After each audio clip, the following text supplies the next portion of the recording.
Bueno, pues buenas tardes, en primer lugar, y gracias a las personas que habéis asistido a esta actividad, a estas charlas que se enmarca dentro del programa programa anual de educación ambiental que organiza el Ayuntamiento de Campillo, junto con la empresa ProAm. Y bueno, agradecer también a los medios de comunicación porque van a grabar pues estas charlas de mucho interés para el pueblo de Campillo para que pueda llegar a todas y cada una de las viviendas, rincones del pueblo, de la mano de estos profesionales. Yo, en primer lugar, como ya he comentado anteriormente, esto es una actividad que se enmarca dentro del programa anual de educación ambiental, donde venimos realizando diferentes actividades, talleres, encuentros, eventos, tanto en centros escolares también como en espacios naturales, y hoy pues toca pues una charla que vamos a hacerla pues en este salón de pleno. Cuando organizábamos el programa anual de educación ambiental con la empresa ProAm, pues creíamos fundamental este año incluir en el mes de octubre pues una actividad relacionada pues con la catástrofe natural que sufrimos concretamente hace un año ya, esta semana hace un año de aquello, y creíamos que era importante pues informar a la ciudadanía, concienciar a la ciudadanía de todo pues lo que ocurrió en aquel mes de octubre del año pasado, y analizar cuáles fueron las consecuencias y, por supuesto, diagnosticar y estudiar cuáles pueden ser las soluciones desde un punto de vista técnico para que tanto ciudadanía como instituciones públicas como el Ayuntamiento de Campillo sepamos afrontar pues las consecuencias de este tipo de catástrofes, que no son otra cosa que, como ya sabemos, efectos del cambio climático que ya estamos sufriendo y que tenemos que empezar a actuar cuanto antes posible. Yo agradezco, por supuesto, el asesoramiento técnico que nos está llevando a cabo la empresa ProAm. Hoy tengo aquí conmigo a Pedro Jiménez, que es director técnico de la empresa, que nos va a hablar principalmente él de esta charla, y aquí a mi izquierda pues tengo también a Alberto Jiménez, que no son hermanos, pero tienen el mismo apellido, que es el director general de la empresa. Y bueno, yo voy a pasarle la palabra a Alberto para que haga alguna introducción y presente también lo que va a adelante, lo que va a hablar Pedro. Y bueno, reiterar de nuevo pues los agradecimientos a las personas que estáis aquí, a todas las personas que nos vais a ver a través de los medios, y estamos totalmente seguros de que va a ser una charla de muchísimo interés para el pueblo de Campillo. Y bueno, y por supuesto agradecer a Pedro y a Alberto por todo el trabajo que están haciendo con el Ayuntamiento de Campillo para que sigamos trabajando, informando, concienciando y ayudando a educar al pueblo de Campillo en cambios de hábitos y en otra forma de ver las cosas y de vivir en este mundo, para que, en definitiva, como ya he dicho anteriormente, pues podamos minimizar los efectos del cambio climático que ya estamos sufriendo. Así que nada, muchas gracias y doy la palabra a Alberto. Bueno, buenas tardes y muchas gracias por la presentación tan cariñosa que nos ha realizado, Diego.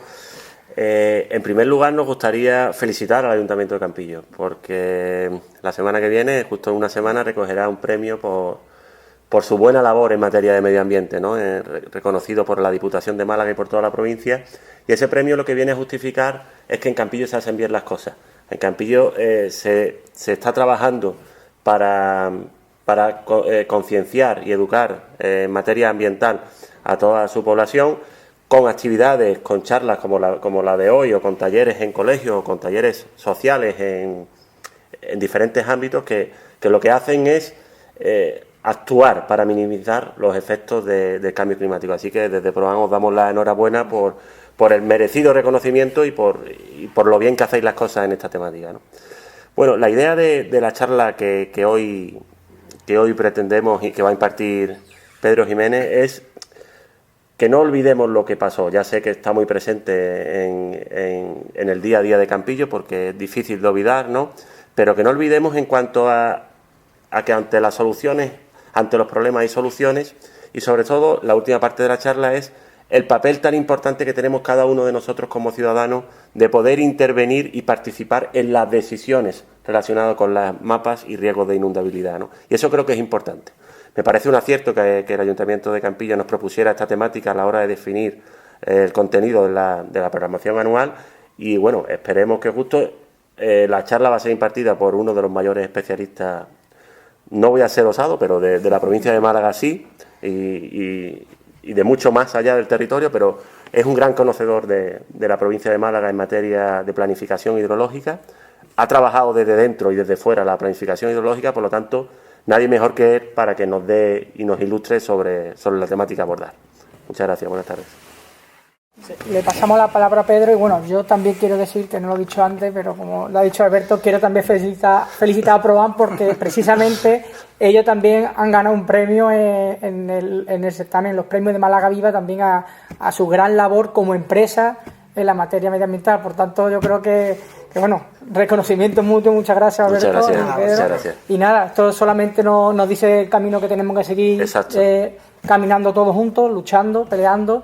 Y bueno, tenemos todavía mucho trabajo por hacer, muchas cosas que mejorar, así que nada, esto también en parte pues nos motiva a seguir trabajando y nos reconoce en parte, bueno, el trabajo que humildemente intentamos hacer pues para cambiar el mundo. Así que bueno, también el agradecimiento y el reconocimiento a la empresa Proban. Muchas gracias. Buenas tardes, soy Pedro, como ya me han presentado tan cariñosamente. Y sin más vamos a dar comienzo a esta presentación que bueno, viene o quiere dar un poco, poner de relieve ese evento catastrófico que pasó aquí el 20 de octubre del año pasado, que no olvidemos, y por eso el nombre de inundaciones de pasado, presente y futuro. Es muy importante el que bueno, aprendamos de esos eventos pasados, que los tengamos en cuenta en el presente y que nos preparemos para el futuro, para lo que viene. El cambio climático está detrás de todas estas cosas, no podemos ser negacionistas al respecto y tenemos que ir aprendiendo varias palabras. Una de ellas es lucha contra el cambio climático, que hasta ahora pues siempre es la que se ha aplicado, pero ya tenemos que ir utilizando adaptación y mitigación. El cambio climático es algo que ya está aquí, tú luchas contra algo que viene y el cambio climático ya nos ha pasado. Entonces lo que tenemos es que seguir luchando, pero a la vez adaptarnos y mitigar en la medida de lo posible todos esos efectos.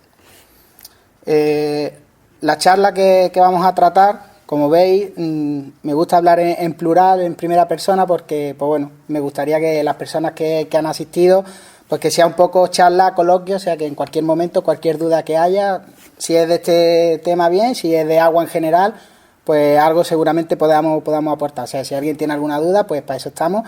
E invitar, por supuesto, a todas las personas que nos puedan ver a través de los medios de comunicación, que si tienen alguna duda, alguna consulta a través del área de medio ambiente del Ayuntamiento de Campillo, ahí estamos también desde la empresa Proban para asesorarlo o dar pues bueno, esa respuesta en la medida de lo posible. Lo que vamos a tratar hoy, hemos organizado la charla en varios apartados, un pequeño apartado introductorio, lo que es la problemática luego de la inundabilidad en sí, un apartado teórico, no nos vamos a enrollar mucho, un apartado técnico, luego la potencialidad del momento en el que nos encontramos en relación al tema de la inundabilidad y una puesta en común con los asistentes en la sala, que bueno, hacemos extensible a quien quiera a través de correo electrónico o cualquiera de los canales que haya habilitado para ello, para poder participar. Pues bien, para empezar, en principio hablamos de inundabilidad, hablamos y demás, pero bueno, el principal actor es el agua.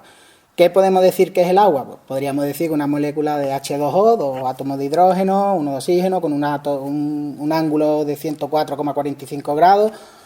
A mí me gusta particularmente esta definición que hizo el legislador en la anterior ley de agua, ya está derogada por la del 2001, pero ya en el año 85,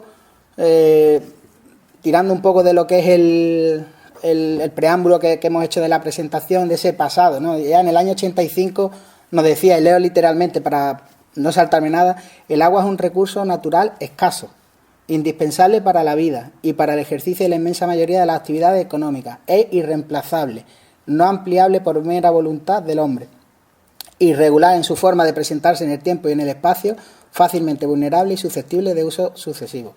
Si analizamos en esta definición tan cortita, 5 líneas escasas, tenemos toda la problemática que la planificación hidrológica recoge, la tenemos incluida y ya en el año 85 tratamos estos temas. O sea, pasado, que no tenemos que olvidar en el presente y legislar y trabajar en planificación y en concienciación para el futuro. ¿Qué es una inundación? Pues bueno, podríamos hacer muchas definiciones, pero básicamente la más sencilla o la que algunas veces a mí me gusta jugar con mis sobrinos, porque los pequeños muchas veces te explican cosas con cierta complejidad, pero te lo hacen muy, muy fácil. Entonces una inundación pues no deja de ser la ocupación por agua de una zona que normalmente no está ocupada por agua. Podríamos hacer esa definición de forma, digamos, somera. Puede tener diferentes procedencias o tener en diferentes fuentes, pues serían continentales, pueden ser las crecidas del río, inundaciones rápidas en torrentes, tienen diferencias que ahora veremos, pluviales o por aguas subterráneas.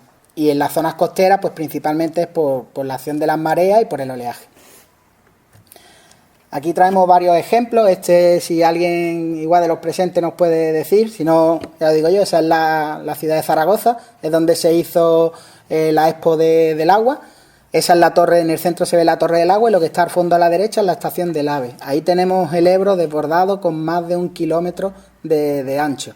Pues bueno, nos podemos hacer una idea de los costos, tanto personales como de materiales que esto supone.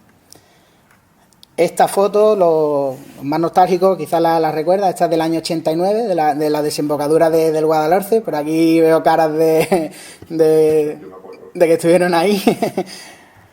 Y esta, hemos puesto esta es la zona de la carretera, la rotonda que está a la salida de Tebas. Hemos puesto abajo a la derecha la situación, digamos, normal, y a la izquierda es una foto del evento que pasó el año pasado. Y esto ya es una foto de día cuando sabemos que lo fuerte pasó de noche. O sea que aquí ya estamos viendo, digamos, un poco la secuela de lo que pasó antes. Estas son fotos sacadas de prensa de la zona de Campillo.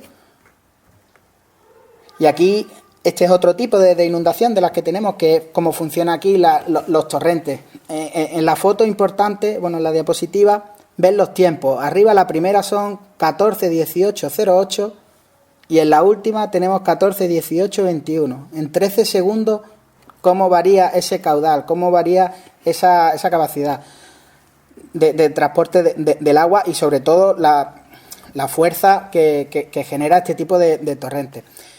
Hemos querido poner esta diapositiva porque muchas veces, esta es del Levante español, pero bueno, muchas veces vemos en prensa o en telediario imágenes del amigo o la amiga que se ha quedado con el coche en medio de un cauce y muchas veces pensamos, chiquillo, hay que ver, o chiquilla, ¿cómo te pones ahí? Pues no es que te pones ahí, es que esto pasa en 13 segundos y no te lo esperas. Tú puedes estar en una zona en la cual no hay agua y de buenas a primeras en cabecera de ese cauce ha llovido mucho y te viene literalmente como una ola. Entonces luego entraremos también a la importancia de los sistemas de alerta preventivos sobre todo para esta zona donde estamos nosotros, como en el Mediterráneo, ¿no? Este es un ejemplo de esa de torrente y este es en Campillo, este es el arroyo del Rincón, ¿de acuerdo? Y es exactamente igual que esto, viene a funcionar igual, es un cauce que se ha antropizado, está hormigonado y eso funciona pues como un canal en el cual el coeficiente de Manning es muy pequeño y el agua coge unas velocidades muy grandes con el consiguiente riesgo que supone. Esta es una inundación pluvial, no es porque un río se desborde, esta es en Málaga también, esto es que cae tal cantidad de agua que el sistema de saneamiento no es capaz, de pluviales, no es capaz de llevarse pues 120 o 200 litros por metro cuadrado en un periodo de tiempo muy, muy pequeño. Aquí otro tipo de inundación a nivel freático. En Campillo me consta que hay sitios que hay garajes que tienen que bombear continuamente, pues si no se inundaría. Pues esta imagen no es que en el suelo le hayan dado una capa de resina epóxica que ahora se lleva. Ese brillo es agua que precisamente viene del freático, ¿de acuerdo? Esta es una imagen muy característica, los baños del Carmen en Málaga, sería un tipo de inundación costera por oleaje. Y entraríamos ya un poco más en la parte teórica de las inundaciones. Muchas veces hablamos de las inundaciones, son fenómenos catastróficos y demás, pero lo que es cierto es que en nuestro ámbito mediterráneo las inundaciones son fenómenos naturales que de forma recurrente pasan y gracias a ello también las poblaciones tal y como las conocemos están ahí. Las vegas fértiles de los ríos no dejan de ser zonas de llanuras de inundación de los cauces que cuando se salen la fertilizan y luego permiten pues tener esas vegas ricas, como puede ser en nuestra zona la vega del Guadalhorce o toda la zona de Antequera, de llanos de Antequera y demás, incluso en el propio Campillo también. Entonces, las inundaciones, por un lado, tienen una componente que es muy beneficiosa para para la vida y las poblaciones como la hemos, digamos, considerado históricamente en el ámbito mediterráneo, y a la vez también supone unos daños, que esos daños pues muchas veces vienen agravados por una serie de factores, como ponemos ahí, como es la intensidad de la precipitación. Esos son temas de cambio climático, que hoy en día pues se dan eventos, parece que cada vez con mayor intensidad en menor espacio de tiempo. Al final del año vemos que te llueve 450, 500 litros por metro cuadrado, milímetros, que dice, bueno, pues está lloviendo más o menos lo mismo, pero te cae en 4 o 5 días, no es una lluvia útil, y sin embargo hace, pues bueno, ya conocemos los daños que puede hacer. Entonces eso sí tenemos esos problemas. Luego la deforestación, la erosión del suelo, el modelo urbanístico que tenemos en algunas zonas, una mala planificación del territorio, limitaciones de sistemas de alerta, como ya comentábamos antes, ocupaciones de zonas inundables. Ahí es donde residen los problemas. Yo siempre me gusta poner un ejemplo de temas de inundaciones, de la importancia que tienen las inundaciones, que me suelo ir a la zona de la presa de Asuán en Egipto. Egipto tenía una de las pesquerías más grandes del Mediterráneo y era por el Nilo todos los años en su crecida, aparte de fertilizar las vegas, también esos aportes de sedimentos pues mantenían una cadena trófica que daba lugar a toda la cadena trófica y una red de pesquería muy importante. A raíz de la presa de Asuán se regula, el río, digamos, se amansa, deja de hacer esos aportes grandes de sedimentos y esas pesquerías han tenido un gran retroceso. También es cierto que, por otro lado, pues genera en torno al 80% de la energía que se consume en Egipto. O sea, tiene sus pros y sus contras. ¿Por qué digo eso? Porque muchas veces decimos, hay que ver, se tira el agua al mar y demás. No, el agua cuando va al mar y arrastra esos sedimentos son muy importantes. O sea, aquí no vamos a hablar solo de inundación en daño, sino también de todos esos efectos que llevan asociados. Esos sedimentos llegan a las playas, que luego son los que generan las playas. Cuando uno está en una playa en Málaga y coge el sedimento que es oscurito y te das la vuelta y ves que los montes de Málaga tienen unos tonos oscuritos. ¿Por qué? Porque ese sedimento principalmente viene de ahí.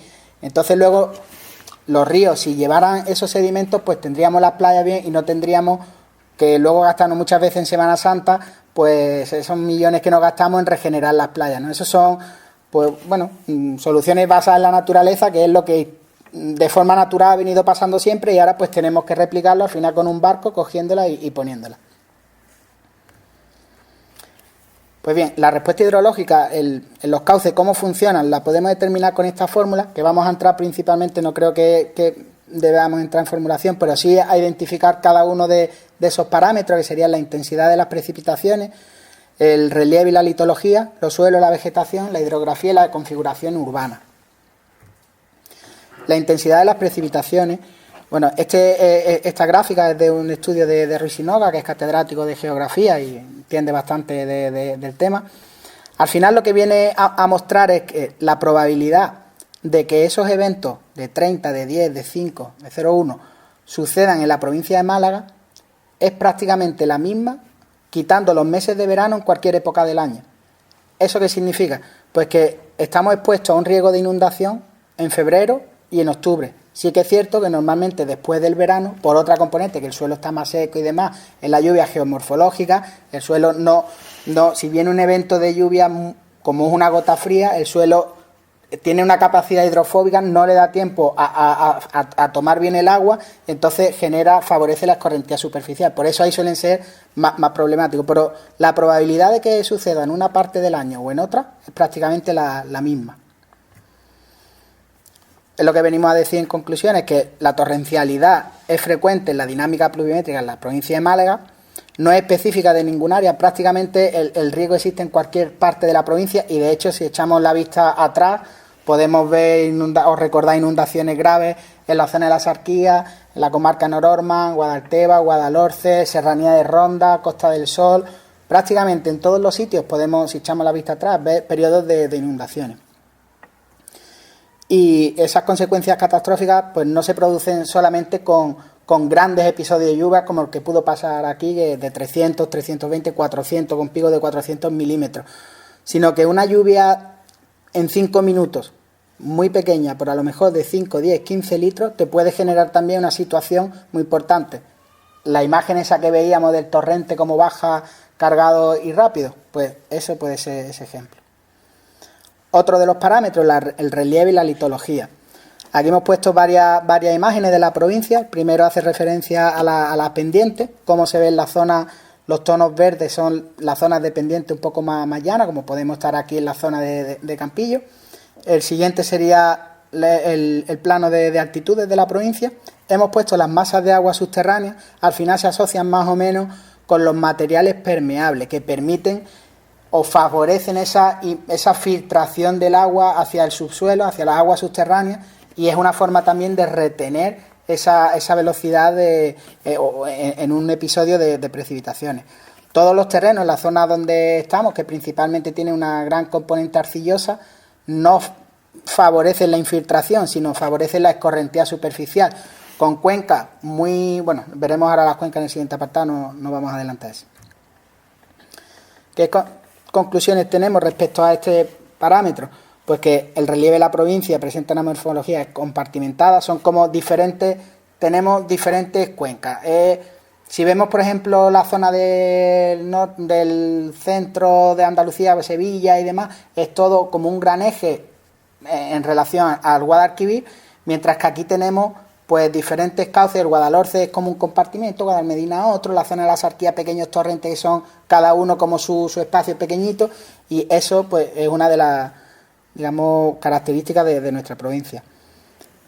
Hay muy grandes desniveles, sobre todo en las zonas costeras. Tenemos altitudes de 800, 900 metros, escasamente a 1 kilómetro de la costa, lo cual genera pues lo que es, digamos, más temas de torrentes, y luego sistemas lagunares como pues bueno, las conocidas lagunas de Campillo, también Fuente de Piedra, tenemos también las de Archidona. Son sistemas que al final el endorreísmo, al final todos esos sedimentos terminan en una cuenca, no terminan yendo al mar o vertidos directamente al Mediterráneo. Y luego, por otra parte, lo que comentábamos, que tenemos grandes afloramientos, todo lo que es el centro de la provincia, lo que es la zona de choque entre la antigua zona interna y zona externa. La provincia de Málaga era como una especie de isla que procede de la zona de la placa africana. Cuando choca con el borde de la península se hace todo lo que es el Torcal, todas esas cadenas montañosas que vemos ahí, que son carbonatos que se generan en el fondo del mar. Se levantan y en medio están todos esos materiales arcillosos del Flis, del campo de Gibraltar y demás, que son materiales principalmente impermeables o con una baja permeabilidad, que favorecen los fenómenos de escorrentía frente a los de infiltración. La hidrografía, hemos comentado un poquito antes, hemos adelantado, no tenemos una provincia en torno a un gran río, sino tenemos diferentes cauces que cada uno, pues hablando un poco claro, es de su padre y de su madre. Aquí tenemos, pues estamos dentro de la zona de influencia del Guadalhorce, pero a su vez tenemos también esos endorreísmos que no van a parar a esos grandes cauces, o cauces más grandecitos que tenemos. Luego la zona costera, ya decíamos, son torrentes, pequeñas ramblas, con una forma de actuación muy diferente a lo que puede ser el Guadalhorce, incluso en su zona alta o zona baja, ¿no? Respecto a la hidrografía, pues los dos principales tipos de redes que tenemos, las dendríticas y las torrenciales, que funcionan pues de forma diferente.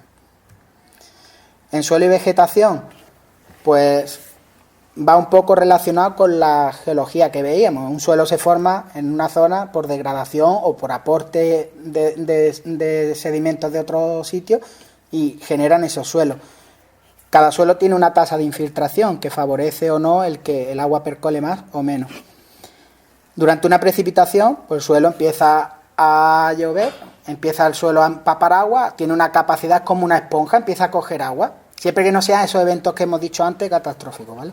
Empiezan a saturarse y cuando él ya no puede absorber más, entonces favorece la escorrentía superficial. Si es un suelo impermeable, va a absorber menos agua, va a favorecer más esa escorrentía y por tanto pues puede favorecer más que se den las inundaciones. Y luego tenemos la superficie forestal arbórea. En Málaga, pues bueno, en su época era el viñedo, uno de los viñedos de Europa, se hizo una gran deforestación, luego, pues todos sabemos qué pasó con la filoxera y demás, se quedaron grandes zonas deforestadas, se hicieron planes en determinadas áreas, como puede ser los montes de Málaga, Sierra de Mija, y luego las zonas de cultivo, que no dejan de ser también zonas arbóreas, pero la forma de labor que se hace y demás no favorece precisamente el mantener ese suelo, esa capacidad de retención del suelo, propiamente dicho. A mí siempre me gusta poner estas imágenes, que es la misma finca, una en el año 1956, está sacada del vuelo americano, y justo la de la derecha es del año 2017. Como vemos, pues prácticamente el olivar ya era en el 56 un olivar adulto, y en el 2017 pues prácticamente sigue siendo lo mismo, no ha cambiado casi nada. Esta es una foto de la zona de Río Gordo, ¿de acuerdo? O sea, que es de la provincia, que es de aquí. Y la gran diferencia que hay entre una foto y otra, que aparte del color, pues está aquí cuando te acercas, en que respecto de una a otra, bueno, tienes 60 centímetros de pérdida de suelo en esos 60 años. Entonces, ahí donde está, que en foto aérea no lo ves, pero cuando te acercas al campo, está ahí. ¿Y dónde está esa tierra? Pues los cauces, en nuestro caso, en las lagunas, o en los embalses, o las que vaya al mar, pues hacia el mar, ¿vale? Y todo eso es erosión, que al final nos da pues, los problemas que hemos visto, como puede ser desertificación y demás. Respecto al suelo y vegetación, pues en general tenemos una escasa protección de la cubierta vegetal. Hay muchos suelos que proceden de esa litología con poca capacidad de infiltración. Hay factores como la pendiente que favorecen esa escorrentía superficial y que no se forme el suelo, y los fenómenos de desertificación que como hemos comentado. El último parámetro, la configuración urbana, hemos puesto dos modelos. Uno sería la zona de arriba, la zona de la ciudad de Málaga, el paseo marítimo, cómo se ven cuando llueve esas manchas color chocolate, que al final son cauces que están aportando sedimentos y están en medio del paseo marítimo. Ahí se ven, están con las flechitas puestas, se ven 4 cauces que están saliendo, y todo eso está urbanizado. El cauce, el que no está embovedado, lo tenemos acorralado, como aquel que dice, ¿no? Y ese ejemplo lo podemos tener aquí también en Campillo, como en la foto de abajo, el Arroyo del Rincón, que pasa en la zona sur del municipio. Ahí está marcado a la derecha, y a la izquierda una foto de, bueno, el puentecito que pasa la carretera. Con esto, evidentemente, no vamos a decir, pues bueno, pues vamos a quitar esas casas y demás. Nadie está hablando de eso. Aquí, históricamente, se ha construido como se ha construido, y no vamos ahora a echar abajo todo lo que había. Es una zona en la que se hicieron las cosas como tal. Lo que tenemos es que mitigar y adaptarnos y procurar que los efectos sean los menores posibles, y sobre todo, eso sí, aprender para futuros desarrollos. Eso sí, donde no se ha actuado todavía, ahí sí que tendremos que tener todas estas cosas en cuenta, ¿vale? No quiero que nadie me tome como, vamos a echar cosas abajo, no. O sea, lo que está hecho está, y vamos a integrarlo de la mejor medida posible. Bueno, aquí viene a decir eso, que una red de drenaje muy urbana, que las llanuras de inundación están urbanizadas principalmente, y luego el efecto presa y embalse de determinadas urbanizaciones, o no solo urbanizaciones, sino, pues en la misma foto se ve, bueno, no puedo marcar, pero tenemos un pequeño puentecito, que eso nada más que te venga un olivo que se haya de algún sitio y te haga un efecto tapón, ya tienes un punto en donde se te va a desbordar el cauce. Los principales componentes que tenemos que considerar, no debemos olvidar nunca, cuando vemos un cauce en la naturaleza, como norma general aquí lo vemos sin agua. Entonces nos creemos que es el cauce, no. El cauce, por ley, es lo que hemos puesto aquí. Luego está el sentido común, pero aquí nos vamos a ir a la ley, que es, pues bueno, dónde llegan las crecidas ordinarias, y esas que son las del periodo de retorno de 10 años. Para los temas de inundabilidad, ya vamos a ir entrando más un poquito en tecnicismo. Se suele hablar del periodo de retorno de 10 años, de 100 años y de 500 años. Eso no tenemos que verlo como, no, es que eso cada 500 años puede pasar. No, eso es una probabilidad. O sea, tenemos una probabilidad de un 10%, de un 1%, de un 0,2% de que pase, lo cual no indica que te pueda pasar 2 años seguidos. un evento, digamos, de un periodo de 500. O sea, al final lo que hablamos es en términos de probabilidades. Siempre tenemos que irnos a la normativa, porque al final es la que nos limita o nos guía, ¿no?, en un estado de derecho como en el que vivimos, para hacer actuaciones y digamos, y respetar unas normas de juego que tenemos que cumplir. España, desde que está en la Unión Europea, pues tiene que adaptarse a esa normativa comunitaria. En el año 2007, el Parlamento Europeo y el Consejo pues sacó una directiva que estaba relacionada a la evaluación y la gestión de los riesgos de inundación. Al ordenamiento jurídico español se transpone en 2010 con la ley de 9 de julio de evaluación y gestión de riesgos de inundación. Hay otra serie de normas después, modificaron el reglamento de dominio público, y tenemos los planes hidrológicos. Aquí el de la Mediterránea andaluza, que es la cuenca en la que estamos nosotros, el del periodo 2015-2021 actualmente está derogado, al igual que también están derogados los planes de gestión de riesgo de inundación. Se han derogado por cuestiones de forma y demás. Entonces ahora mismo luego veremos eso qué importancia tiene en el momento exacto donde nos encontramos ahora en el tiempo.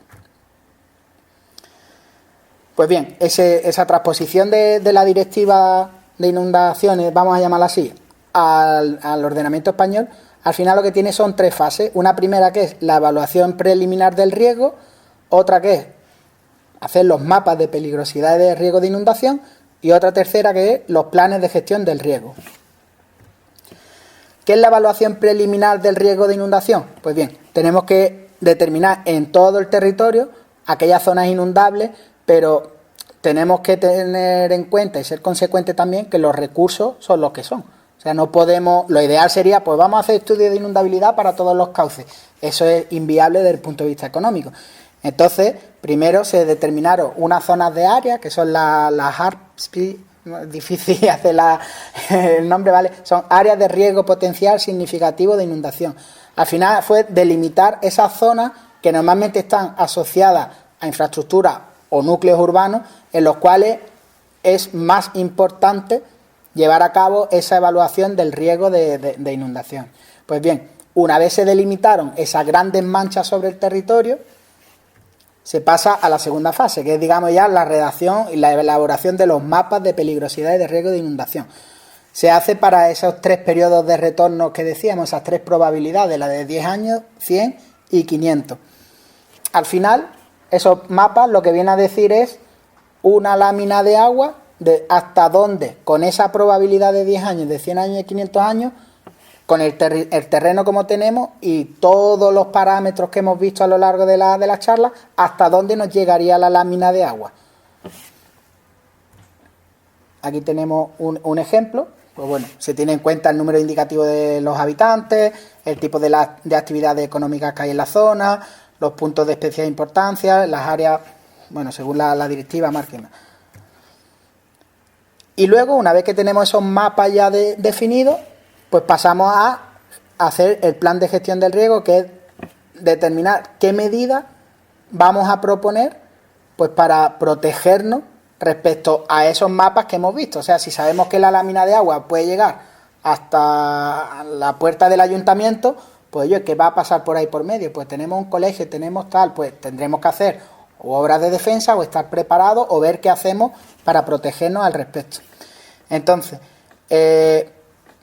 primero, incrementar la percepción del riesgo de inundación y demás de la sociedad. Esta charla es uno de estos pasos, es llegar a la gente, llegar a la ciudadanía, que vean que esto pasa, que aquí en Campillo precisamente, pues se ha visto con un ejemplo, y ojalá no hubiese sucedido, pero no hay que olvidarlo, y estas charlas vienen a recordar ese evento de hace un año y que volverá a pasar, esperemos que en menor medida y que nos pille preparados, ¿vale? Luego, mejorar la coordinación administrativa entre diferentes administraciones. El conocimiento, para proteger algo tienes que conocerlo, y eso es fundamental. Tenemos que seguir estudiando, conocer la zona, saber cómo funciona el medio, y si sabemos cómo funciona, podremos saber cómo afrontar ese posible efecto que te pueda venir. Mejorar la capacidad predictiva, contribuir a la mejora de la ordenación del territorio. Lo que veníamos a decir, no vamos a quitar lo que está hecho, pero lo que queda por hacer, los desarrollos futuros, sí que deberíamos tener todo esto en cuenta para integrarlo y no exponer a la ciudadanía y a los bienes a estos efectos. Reducir en la medida de lo posible el riesgo a través de la disminución de la peligrosidad y disminuir la vulnerabilidad también de los elementos que ya están en zona inundable. Entonces hay diferentes medidas que se pueden tomar. Pues, por ejemplo, si reforestamos una zona, la vegetación frena la intensidad de cómo cae la lluvia, aparte también favorece la infiltración. Todo eso, por ejemplo, es lo que decíamos hace un rato de la reforestación de los montes de Málaga. No es para que fuésemos los domingos allí a tomando un bocadillo y ver un jabalí, no, eso está para frenar la intensidad de esos eventos, al igual que también se hizo luego abajo una presa, ¿no? Todas esas medidas pueden mejorar la situación de zonas que actualmente son inundables. Y luego mejorar el mantenimiento y el buen estado de las masas de agua, que es algo que desde Europa es obligado en los planes hidrológicos desde la entrada en vigor de la Directiva Marco de Agua. Dentro de esos planes de gestión, al final tenemos una serie de medidas que el decreto del 2010 pone, que son medidas sobre restauración, sobre el drenaje, predictivas, de protección civil, ordenación del territorio, promoción de los seguros, también importante. Aquí vamos a hablar luego también de temas económicos y de intervención. Todo ello, ahí tenemos que estar todos, los agentes sociales, la ciudadanía en general, empresas, administraciones, cuerpos de seguridad, todos somos partícipes y tenemos que colaborar. Así que invitar a la gente a que venga a este tipo de foros, porque cuantos más seamos, más nos escucharemos y más aprenderemos todos, ¿vale? Al final, este bloque me gusta terminarlo un poco vincularlo con los residuos, ¿no? Que siempre hablamos de la regla de las 3 R, y a mí siempre me gusta añadir una cuarta, que es la de recuperación, ¿no? No recuperar de ver una silla y, pues mira, esta me la llevo. No, recuperar tradiciones, recuperar ir a comprar con la bolsa la taleguilla de tela y no coger una bolsa de plástico.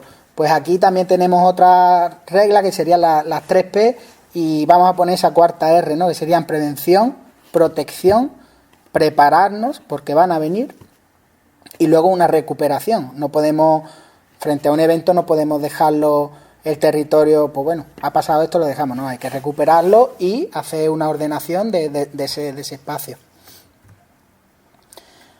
Aquí he puesto un ejemplo de coste de inundación. No he querido entrar en el de Campillo porque aquí falleció una persona y eso para mí no tiene coste.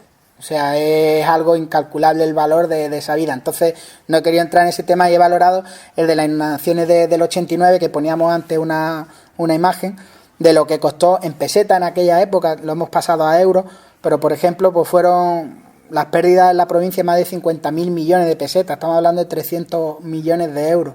Es muy significativo en los colegios, que parece algo, bueno, pues fueron 4,2 millones de euros, 700 millones de pesetas. Más de 190 empresas presentaron expedientes de regulación de empleo. Cuando pasa un evento de esto y en una nave agrícola pues se pierde, o como el tornado que vino, que pues detrás de eso se pierde poder económico, se pierde músculo empresarial y se pierden empleo. Y al final todo afecta a todo. ¿Por qué el tema de la fecha? Y como vuelvo otra vez al pasado, presente y futuro. Pues mira, en Andalucía tenemos, dependientes de la Junta directamente, 3 demarcaciones hidrográficas intracomunitarias. Son Tinto, Diel y Piedra, Guadalete, Barbate y Mediterránea Andaluza, que es donde estamos nosotros. La Mediterránea Andaluza tiene su plan hidrológico y aparte tiene sus planes de gestión del riego de inundaciones. Pues bien, tanto el plan hidrológico como el de gestión del riego de la demarcación Mediterránea Andaluza, en la que estamos nosotros, en la zona de Campillo, están derogados por sentencia judicial. Entonces, ahora mismo planes de gestión del riesgo no hay porque fueron los primeros que se aprobaron, y el plan hidrológico está vigente desde 2009-2015. Actualmente se están revisando el plan hidrológico para el nuevo horizonte. La planificación hidrológica se hace cada 6 años. Estamos trabajando en el 2021-2027 y también se están haciendo la revisión de ese plan de gestión del riesgo que aunque esté derogado, se va a aprobar el próximo. Entonces, la fecha importante, lo próximo, será la revisión de los esquemas, el EPRI que se llama, y las zonas esas que comentábamos, esas manchas, para dónde vamos a estudiar, ¿no? Evaluación preliminar del riesgo de inundaciones, es EPRI. Ahora me ha venido el acrónimo. ¿Vale? Eso tiene que estar para final de año, del año pasado, de 2018, que estuvo. Actualmente, la segunda fase, que era la elaboración de esos mapas, se está realizando. Y eso tiene que estar para finales de diciembre de 2019. Eso, una vez que estén hechos, tienen que salir a información pública. Entonces, hoy en día la transparencia es fundamental en cualquier tema que se quiera hacer desde el punto de vista de la administración. Y de hecho se hace y se promueve y se facilita la participación ciudadana. Entonces, invitaros que cuando salgan a información pública esos planes, esa revisión de los mapas de peligrosidad, como decíamos antes, ciudadanía, los ayuntamientos, en este caso, entes supramunicipales y demás, miradlo. ¿Por qué? Porque eso afecta mucho al territorio. Va a afectar al desarrollo, ya no solo urbanístico, sino al desarrollo en general de las poblaciones y demás. Y hablábamos antes de temas de seguro. Vamos a suponer una zona que se haga el estudio y yo tengo, por lo que sea, tengo ahí una nave y se declara que está en zona inundable, pues mi seguro me va a subir esa cuota porque el riesgo, ya hay una norma que te está diciendo, mire usted está en una zona inundable. Entonces tenemos que ver, cada uno mirar un poco, pues el particular que mire un poco su finca y los ayuntamientos miren el territorio más amplio y las mancomunidades pues mirarán más y demás. Pero no lo dejemos como, vas a salir información pública, no, vamos a mirarlo, vamos a trabajarlo, vamos a ser partícipes de esos estudios, porque al final los técnicos tenemos los recursos que tenemos y hacer mapas de todo el ámbito de actuación de la demarcación mediterránea andaluza, en este caso, que abarca territorios de Almería, de Granada, de Málaga y de Cádiz, pues no puedes ir al campo quizás a hacerlos todos. Entonces muchas veces utilizas datos de LIDAR y lo más objetivo posible, pero los recursos son los que son y puede llegar hasta donde puede llegar. Entonces, un poco cada uno tiene que hacer su ejercicio de, oye, vamos a ver un poquito más a detalle nosotros, si esto está bien o no está bien, pues oye, pues aquí es que se hizo una escollera hace unos años y con esa escollera yo creo que esto no afectaría. Pues bueno, pues para eso están esos periodos de alegaciones, para que cada uno presente lo que sea. O en el sentido contrario, oye, pues yo creo que esto puede llegar un poco más, pues también nos defenderemos mejor frente a esos eventos de inundación, ¿vale? Y luego finalmente, para diciembre de 2021, pues tendrá que estar los planes de gestión del riesgo una vez que se haya pasado todos esos periodos de información pública y trabajado con ellos en las diferentes administraciones. Mientras tanto, ¿qué podemos hacer? Pues esto es extrapolable a cuando salga también esos planes, puesto que ahora mismo no están derogados, no tienen vigencia. Pues bien, la propia administración se dio cuenta que hay municipios que prácticamente el 100% de su término municipal caía en zona inundable. Entonces, automáticamente, si tú no permites construir, ya me voy a lo que es la construcción, en ese tipo de zonas, pues ha sentenciado o ha limitado el crecimiento de ese municipio. Entonces, la propia administración vio eso y sacó una serie de modificaciones normativas en las cuales, con actuaciones, puedes, llegar a construir o a edificar en eso, siempre y cuando tú te prevengas de los posibles riesgos que puedas tener. ¿Vale? Bueno, estos son los artículos normativos donde, se modificaron y se puso eso. El Ministerio, pues, hizo una guía técnica de apoyo a la aplicación del Real Decreto de Planificación Hidrológica, las limitaciones a los usos del suelo en la zona inundable de origen fluvial, precisamente para eso. Sobre todo para a nivel municipal, esos desarrollos que estaban pendientes, pues bueno, poder favorecer que se den siempre y cuando se garantice pues que se cumplen primero, que no afectamos a otro, porque no podemos decir, no, pues yo en mi finca yo hago una escollera y el agua no me entra, ¿no? Pues si no, si el río no desagua donde de forma natural lo iba a hacer, lo hará en otro sitio, que será terreno de otra persona o de otro municipio o de quien sea. Entonces, siempre y cuando se garantice eso, hay posibilidades de actuación. Aquí os he puesto el visor, que aunque estos planes estén derogados, este es lo que se hizo en el que se derogó, que es la zona. En rojito está el periodo de 10 años, el retorno de 10 años, en un tono naranja el de 100 y en el tono amarillito el de 500. Esto es en Campillo. Eso es la zona inundable que se determinó en Campillo. Entonces, pues bueno, por desgracia, cuando uno la ve y luego ve las zonas que se inundaron, no iba muy desencaminado. Entonces, herramientas tenemos, y muy potentes, para intentar prevenirnos de, oye, pues esto puede pasar, esto puede llegar aquí. Pues vamos a tenerlas en cuenta para el futuro, vamos a estudiarlas, vamos a estar preparados para cuando venga eso, pues que los daños sean los menores posibles. Y en esas zonas que no fueron determinadas como área de riesgo potencial y demás, como puede ser pues una zona alejada de un núcleo urbano, que sin embargo a lo mejor puede ser que yo tenga allí mi granja, pues ahí no se han hecho esos estudios de inundabilidad. Pues los técnicos estamos para eso, hacemos esos estudios. Estos son trabajos de campo que se hacen, topografía, aforos en cauce.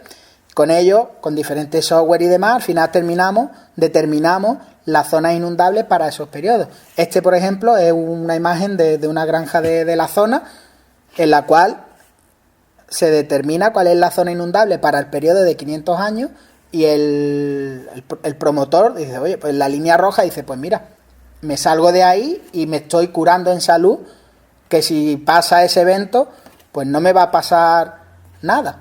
Entonces eso es prevenir antes que curar, que es muy importante, ¿no? Pues esa planificación es fundamental.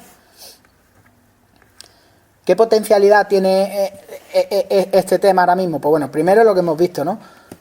Que se está haciendo una profunda revisión de la realidad del territorio. Y además, el anterior plan se hizo un poco de primera, no sabíamos lo que podía suponer y nos pilló un poco a todos desprevenidos. Ahora ya sabemos qué supone estos planes, qué limitaciones y qué ventajas tienen también, ¿no? Entonces es una herramienta muy potente, y para los entes municipales sobre todo, para sus desarrollos y demás, y para proteger a la ciudadanía, herramienta magnífica. Es, como decíamos, un momento idóneo porque se están revisando, entonces podemos ser partícipes a través de la información pública de todo ese procedimiento. ¿Por qué no? Es un nicho de trabajo importante. O sea, hoy en día todo lo relacionado con el agua, igual que va a ser con los residuos, igual que va a ser con el cambio de modelo de producción energética, en el medio ambiente hay un nicho de trabajo importante y necesitamos personal cualificado. Entonces, pues bueno, a invitar también a aquellos jóvenes que ahora mismo estén empezando, que es una oportunidad de futuro, que a mí me gusta muchas veces decirlo, los trabajos del futuro no están inventados. Hace 15 años, si yo le hubiese dicho a mi padre que quería ser desarrollador de videojuegos, pues probablemente estaría en su carpintería, porque hubiese dicho, tú estás... Fue medio ambiente y me costó. Entonces, cada vez vamos evolucionando con la sociedad, y todas estas cosas es importante que la juventud y la ciudadanía lo sepa. De ahí agradecer también el programa que estáis haciendo en los colegios, porque es muy importante. Al árbol desde chiquitito, ¿no? Pues esto es así. Y luego la necesidad de avanzar en los sistemas de alerta a la población. Volvemos otra vez, pasado, presente y futuro. Esa imagen que veíamos de ese torrente, vamos a suponer que tenemos un sistema de alerta, pues a lo mejor estamos aquí sentados muy tranquilos y está lloviendo en la zona de cabecera del rincón 200 litros, por decir algo. Pues sabemos que en 10, 15, 20, 30 minutos lo vamos a tener aquí. Pues si hubiese un sistema de alerta, podríamos, digamos, prevenir al menos lo fundamental, que son la vida de las personas y de los animales también, ¿por qué no? Entonces, muy importante seguir avanzando en esos sistemas de alerta. Y poco más. Espero no haber cansado mucho, y si hay alguna preguntilla, pues para eso estamos también, que era la intención de esto, también debatir y, pues bueno, pues una apuesta en común con todos ustedes. Aprovechando también la empresa, ¿no? Lo que se dedica, mezclando un poco también el medio ambiente con la hidrografía o con el agua. A raíz, bueno, llevamos ya bastante tiempo luchando, pero supongo que vosotros también lo sabréis con el tema de los mantenimientos de los cauces. El dilema de qué es un cauce limpio, qué es un cauce sucio, es mejor un cauce limpio, es mejor un cauce sucio. Entonces me gustaría saber la opinión, ya un poco como experto, digamos, en agua y junto con el medio ambiental que lleváis a cabo, ¿no? Porque la verdad es escuchar las dos vertientes y yo al final las dos tienen razón. Yo por lo menos me dice uno, digo, pues es que es así, y después me llega otro y me lo dice, es que también puede ser así. Ahí hay un concepto que creo que es el básico, que es la unidad de cuenca. Un cauce como tal no deja de ser una tubería abierta, una acequia abierta. Si lo tenemos limpio, ¿qué es limpio? Limpio es meter un bulldozer y dejarlo como un canal. Ahí estamos favoreciendo velocidades, estamos favoreciendo escorrentía superficial frente a fenómenos de infiltración. Y luego no hay que olvidar que estamos en unas normas de juego que son en la Unión Europea, que nos ayuda por unos sitios y también nos obliga por otros. Aparte, la propia concienciación de la ciudadanía hemos ido evolucionando y tenemos otra cosa, que es que ese cauce estaba ahí antes que nosotros. Entonces hay que respetarlo. ¿Por qué? Porque hay mucha biodiversidad asociada a esos cauces. Entonces, ¿es mejor o es peor? Pues el cauce tiene que estar naturalizado. Lo que no podemos es un cauce en el cual hemos secado sus manantiales o estamos extrayendo mucha agua subterránea y no permitimos esa relación acuífero-agua superficial, subterráneas superficiales, que permite que de vez en cuando vengan esas riadas y arranquen las cañas, como ha pasado toda la vida, y luego vuelvan a crecer y demás. Entonces, como hemos desnaturalizado los cauces, muchas veces son carreteras, entonces tenemos que hacer esa naturalización del cauce y asociarla también, digamos, vincularla a otro tipo de actuaciones, como puede ser una reforestación. Un cauce tiene que tener también su cuenca forestada, no deforestada. Entonces no podemos limitarnos a una actuación de, pues vamos a limpiar cauce o no, ¿vale? Es ese concepto de unidad de cuenca que tenemos que mirar, y sobre todo la naturalización de esa cuenca, ¿vale? Sí, porque aquí realmente el cauce que hay lo que está es hormigón. Es un canal de hormigón. Sí, claro, pero ya fuera del pueblo sí, a lo mejor el bosque de ribera debería de respetarse para que ese cauce también estuviera más protegido, ¿no? A lo mejor se limpia y dejarlo limpio, ¿no? En esa naturalización que dice Pedro, entiendo tu pregunta y creo que es muy oportuna además, Miguel. También lleva asociada esa naturalización a la limpieza del cauce, es decir, el cauce tiene residuos por conductas incívicas, por H o por B, da igual. Evidentemente hace falta ese proceso de limpieza también en el cauce, pero no una limpieza de los elementos naturales del cauce. Y yo creo que esa es un poco tu pregunta, ¿no? Los elementos naturales del cauce son importantes para mantener el cauce, no solo la biodiversidad, también caudal ecológico que nos obliga a la planificación hidrológica, a mantener ese caudal, porque nos mantiene los nichos ecológicos de todas las especies faunísticas, florísticas que viven en el cauce. Pero también hace falta esa limpieza. Esa limpieza es, como bien sabéis, competencia autonómica, no es competencia municipal, que sé, por otro ejemplo, que algunas veces os cargan o al final el ayuntamiento el que tiene que decidir tirar para adelante, porque por si no, por la propia ralentización de la administración, no tenéis respuesta rápida y tenéis que actuar vosotros, ¿no? Pero lo más importante es el concepto natural del cauce, que no implica que haya que hacer limpieza de los elementos que no son naturales del cauce. Sí, lo digo un poco por ahí, porque claro, a primera hora desde el desconocimiento, bueno, uno entiende que si está limpio es lo mejor. Después te llegan argumentos que te dicen lo contrario y los argumentos creo que son muy importantes, tienen mucho peso. Mismo ejemplo que ahora mismo se me acaba de venir a la cabeza. Mismo ejemplo que ha puesto de un olivo que arranca o un cacho de árbol que arranca seco. En un cauce limpio, hasta que no llega al puente, no va a taponar. En un cauce con vegetación posiblemente no llegue al puente. Un ejemplo. Entonces yo creo, bueno, no sé.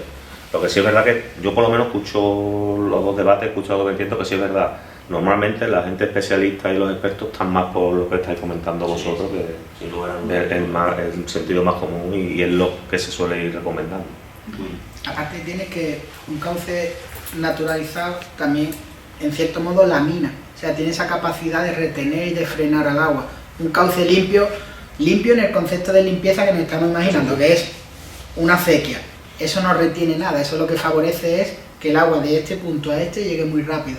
Entonces estás, digamos, sacando el agua del flujo que de forma natural tendría que tener. Y ahí estás aumentando el riesgo agua abajo. Sí, luego, perdón, aparte, claro, el volumen de agua que pueda caer, como pasó aquí en Campillo, ya es algo que Eso sale es de la normalidad y es imposible, claro, de evitar. Pero si ya, por ejemplo, cuando se hace planes que se establecen que una determinada zona es inundable, sí que es verdad que luego todas las infraestructuras, o como tú comentabas antes, los planes de urbanístico tienen que estar relacionados o tener eso en cuenta. Igualmente las infraestructuras tipo puentes, carreteras y todo eso sí ya está dentro de los planes, me imagino, ¿no? Sí, Sobredimensionarlo o... Efectivamente, esos planes deben integrar la ordenación urbanística de cada municipio y la infraestructura tiene que estar dimensionada. Pero lo que ocurrió en Campillo, hay sistemas de desagüe, no hay infraestructura que lo desagüe eso. Por lo tanto, tenemos que ser conscientes que es una actuación, que es un evento extraordinario.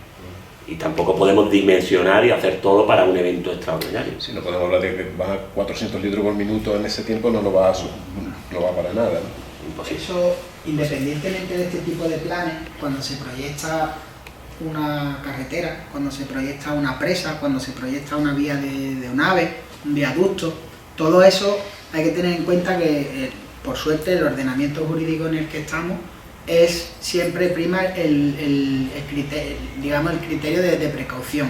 Entonces, normalmente una presa, un desagüe no es para el periodo de retorno que hemos visto aquí de 500 años, mínimo es para 1000 años. O sea, es todavía una probabilidad mucho mayor. O sea, está todo sobredimensionado. El problema, y normalmente en cualquier carretera, pero no de ahora, de mucho antes. Y eso lo sabían los romanos y lo sabían los árabes, porque tú hacías el puente y el río, si tú no habías hecho el estudio, ya te decía el río que el puente no estaba bien hecho, que te lo quitaba y ya lo hacías tú más grande. Entonces, históricamente los ingenieros, eso se recoge y suelen estar bien hechos. O sea, no hay que alertar a la ciudadanía en ese sentido, suele estar bien hecho. El problema es el que te venga un olivo y como la cuenca no se ha gestionado bien, porque tú haces la obra para el agua que puede venir. Ahora, si el agua, tú has aparcado en un cauce 10 coches y te arrastra 10 coches y te hace un tapón, eso ya no es, pues el puente más grande, no metamos los coches en el cauce, que ese es el problema que muchas veces tenemos. Pero como norma general, igual que cualquier obra que se hace, hablo siempre desde el punto de vista legal y demás, pues cumple unos criterios de sismicidad y demás que si pasara lo que podría pasar en esta zona, pues está preparada para asumirlo en condiciones normales. En relación un poco también a lo que decía Pedro sobre conocer la historia, los antepasados y un poco a tu pregunta también, Miguel, la sensatez en este tipo de decisiones de conocer es muy importante. Nosotros normalmente cuando vamos a un sitio, ahora hemos estado en Bilbao haciendo un estudio de caudal ecológico, un sitio que no conocemos, la primera parte del trabajo siempre la organizamos igual y es hablar con las personas mayores del sitio. ¿Por qué? Porque muchas veces te dan una visión de lo que puede ocurrir, de lo que no puede ocurrir, de lo que ha ocurrido y de lo que va a ocurrir muchas veces y de lo que va a ocurrir, o sea, del futuro también. Eso no es un estudio, eso exactamente. Por lo tanto, creo que es importante para conocer la realidad del terreno, conocer los que han pisado el terreno. Y en el tema de los cauces y del campo, no hay mejor libro que saber la vivencia de las personas que han pisado el cauce y el campo. Todo eso, y la toponimia, muchas veces ve el paraje Cantarrana. Pues si es Cantarrana, allí habría rana que cantaba. Eso de zona inundable y demás, no lo digo porque lo conozco de aquí. Entonces, si tú llegas y dices, pues una casa en el paraje este, dices, ay, qué bien. Bueno, piense usted que en una época eso fue zona inundable, como se dice, ya vendrá con la escritura. Entonces, todas esas cosas hay que tenerlas en cuenta. Después es verdad que está todo muy relacionado, todas las actuaciones que se hagan, porque estamos hablando del arroyo, por ejemplo, estamos hablando de este tema, pero después, un tema que también ha comentado y la imagen del olivo es clara, el sistema de cultivo ya no solo es el agua, sino también estamos teniendo un problema de erosión, de pérdida de suelo bestial, porque entre otras cosas no es lo mismo que te venga agua a que te venga arrastre. Y la foto esa es real, la hemos visto aquí en Campillo, la hemos visto todo, pero también es verdad, y a mí me llamó mucho la atención.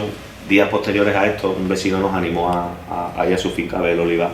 Era un arroyito, de los que vienen de la parte alta. El arroyo normal, circunstancias normales, eso tenía 1 metro. Allí podía tener 2,5 metros, 3 metros. De medio metro de ancho, pero un cañón. Un olivar a un lado, agricultura tradicional, el olivar del otro lado, agricultura de ahora. El olivar que se puede comer en el suelo perfectamente. Pues hay una diferencia de suelo perfectamente de 1 metro, 1,5 metros en la ría. Y ahí te das cuenta, y a esto me refiero que podemos hacer estudios, podemos hacer lo que, pero es que eso está constatado, eso es, y al punto ese, y tú ves que en el mismo arroyo, en la misma altura, hay un olivar que tiene 1,5 metros de suelo que ha perdido. 1,5 metros que lo tenemos aquí en el pueblo. O estarán las alcantarillas, o algo habrá llegado al pantano.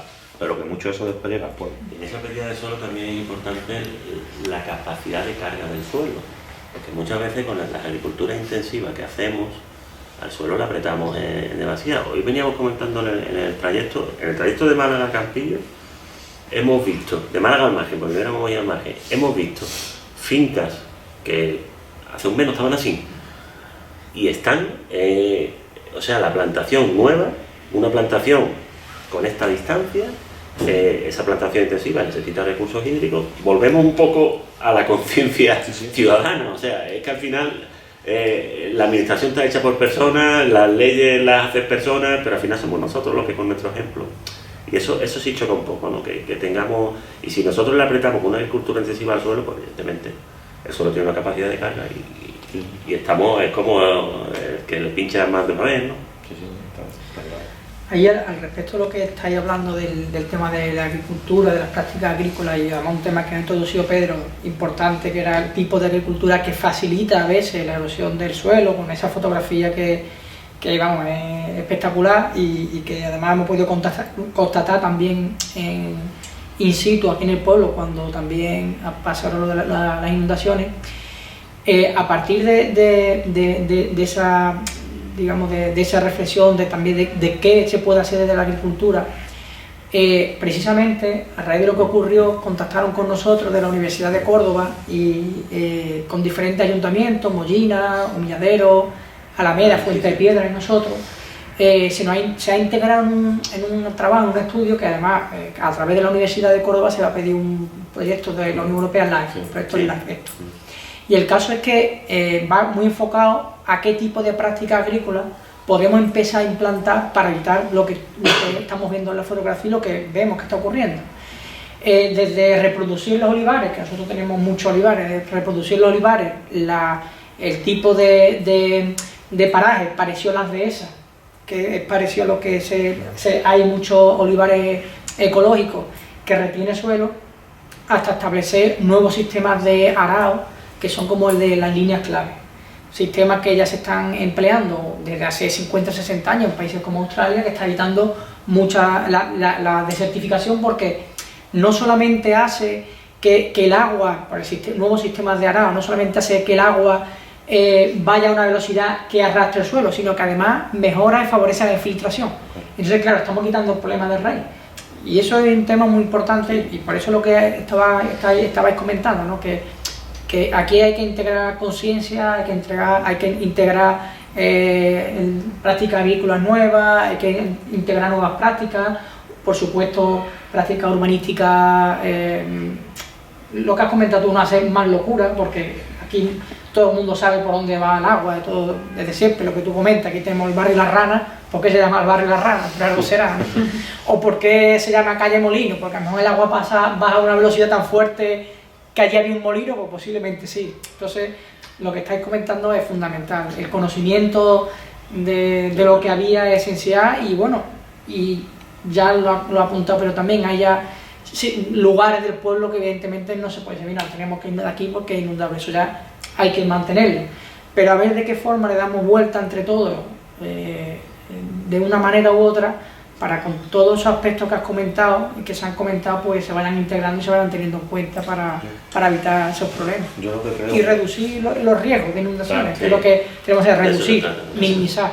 Claro, hay lo que pasa que yo estoy seguro que a partir de los episodios que estamos pasando, lo que hemos pasado aquí, lo que siguen pasando, estoy seguro que esos estudios, esos planes van a ser, o deben de ser muy eficaces, además van a ser muy certeros, pero siempre estamos en lo mismo. Espero que esos planes después lleven unos recursos para poder llevarlo a cabo, porque si nos quedamos solamente en el estudio y sabemos lo que tenemos que hacer, pero hablo ya como ayuntamiento a lo mejor, tenemos la capacidad que tenemos y la administración nos dice ahí tenéis el plan, a nosotros no nos vale nada. Esos planes van con un margen de error muy reducido. Sí, seguro. Esos planes son prácticamente Sí. fiables 100%, pero efectivamente tienen que ir acompañados, que aparte el plan los contempla en el programa de medidas, Pedro, ¿no? Hay unas medidas, unas dotaciones económicas que no presupuestarias, es decir, una cuantificación económica de las medidas para cambiarlas, que luego tiene que ir acompañada de dotaciones presupuestarias, ¿no? Claro, porque evidentemente, claro. Sí, porque lo que no quiero es que después se entre en conflicto de... Que el ayuntamiento tiene que hacer esto. Claro, el conflicto de competencia, porque entre otras cosas yo creo que eso, podemos discutir lo que queramos, pero seguro que lo que hemos visto no es competencia municipal. Y si alguien se encarga de hacer el plan, que ejecute y que ponga dinero para poder, si no, es que nunca acabamos. Si al final trabajamos sobre cosas y no le damos recursos económicos, porque de otra cosa no podemos hablar, no llegamos nunca a ningún puesto. Al final, el mercado, por eso también la parte, digamos, normativa de la ponencia, porque las leyes al final son las que te dirigen, y luego el propio mercado. A mí me consta que hay inspecciones para darte subvenciones al olivar y demás, que muchas veces te miran, si tú tienes un exceso de arado en la tierra y demás, y vienen inspectores y te miran esos apartados, al menos en la zona de Trabuco y demás, conozco algunas inspecciones que van en esa línea. Ya no sé si es a nivel particular de las propias cooperativas en las que ellos están, que tengan implantado algún tipo de sistema que sea ventajoso o algo, pero a futuro a nivel europeo estoy seguro que todos temas de ayuda y demás irán a primar esas prácticas ventajosas, esas prácticas digamos respetuosas con el entorno. Estoy seguro que irán por ahí, sí, porque sería el sentido común y esperemos que ese sea el que prime, ¿no? Entonces un poco el propio mercado va a ser el que regule esas cosas. Y hay mucha gente que hace agricultura ecológica y es más cara hacerla, y muchos pues será por conciencia, pero otros muchos es porque buscan un mercado objetivo con un poder adquisitivo mayor o menor, o con una conciencia, y busco eso. Hace unos años, a Alberto se le decía cuando veníamos, hace 10, 15 años, en los ayuntamientos se hablaba de otras cosas. Hoy pasas por la Plaza de Campillo y lo que está es una pancarta con los 17 Objetivos de Desarrollo Sostenible de la Agenda 2030, que entre otras cosas tiene medio ambiente por un tubo. Entonces las políticas están cambiando, y al final cuando cambien las políticas cambiarán pues todas las campañas que se están haciendo de concienciación a los pequeños. Cuando vayan creciendo demandarán nuevas cosas, y el propio mercado debería ir pues bueno, actuando en ese sentido. Sería lo lógico. ¿Qué pasa? Que hay veces que vamos un poco tarde y no podemos esperar que el mercado sea el que regule. Tenemos que actuar antes, y ahí tendremos que ir en la línea de a ver quién paga esos proyectos, que para eso también estamos están las administraciones, y para eso tributamos también. Muchas veces nos gastamos el dinero en presupuesto en una cosa y a lo mejor, oye, pues vamos a gastarla en otra. También para eso está el voto que cada uno echa cada X tiempo en una urna. Bueno, pues ya, si os parece, cerramos la charla al acto. Reiterar los agradecimientos para las personas que habéis estado aquí. Agradecer a las personas también que vaya a ver en las redes sociales y en la televisión pues esta charla tan interesante que nos ha dado Proan. Gracias a los medios de comunicación, Teleco, Radio Campillo. José, gracias por estar aquí. Antes de cerrar, me gustaría dar una información también que ya de todas formas se ha adelantado en alguna ocasión, y es que al hilo de todo lo que ha estado comentando Pedro, de los planes que se están elaborando, se están realizando sobre inundabilidad, está haciendo la Junta, en Campillo estamos a punto ya de recibir un plan que se ha hecho desde planificación hidrológica, teniendo en cuenta todo lo que ocurrió en las inundaciones el pasado mes de octubre del año pasado. Y bueno, en ese estudio, en ese análisis, se están teniendo en cuenta todo lo que ocurrió, todo lo que pasó, toda la infraestructura que tenemos, y precisamente nos van a dar pues propuestas de mejora.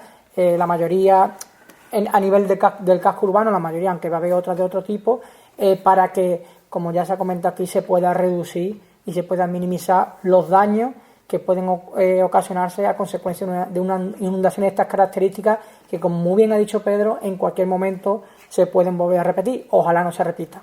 Y la prueba está en que en estudios anteriores que había, al que Pedro ha hecho alusión, aquí había lugares donde se establecía la línea del periodo de retorno de 1000 años y donde las inundaciones del pasado mes de octubre pues directamente la reventaron, porque pasó el agua 50 metros más allá. Es decir, que aún así, a pesar de que teníamos esos estudios hechos con periodo de retorno pues con una probabilidad muy baja de que ocurrieron, y evidentemente todo eso se está recalibrando y se está recalculando.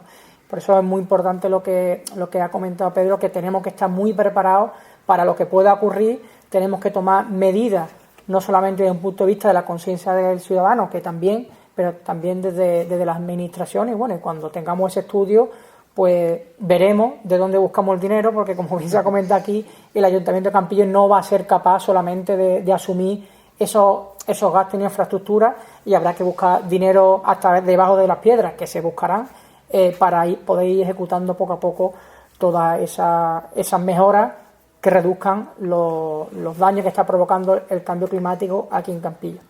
Así que bueno, yo ya termino dando las gracias de nuevo a las personas que habían asistido. Vamos a continuar, por supuesto, con el programa anual de educación ambiental, que nos quedan todavía 2 meses, y por supuesto vamos a seguir apostando en el futuro para seguir informando, concienciando no solamente a la población más pequeña, sino también a los mayores. Y nada, reiterar mi agradecimiento pues a Pedro por su magnífica charla, su magnífica exposición, que ha sido muy interesante, y no solamente interesante, sino también necesaria que sepamos lo que tenemos para que tomemos conciencia y podamos saber el camino. Así que gracias Pedro, gracias Alberto por estar aquí, gracias Proan, y nada, seguimos en contacto y seguimos trabajando por seguir mejorando el medio ambiente y luchando porque cada día tengamos mejor conciencia y tengamos más información sobre los problemas que tenemos alrededor, y para seguir buscando soluciones a todos los problemas ambientales que nos rodean. Muchas gracias.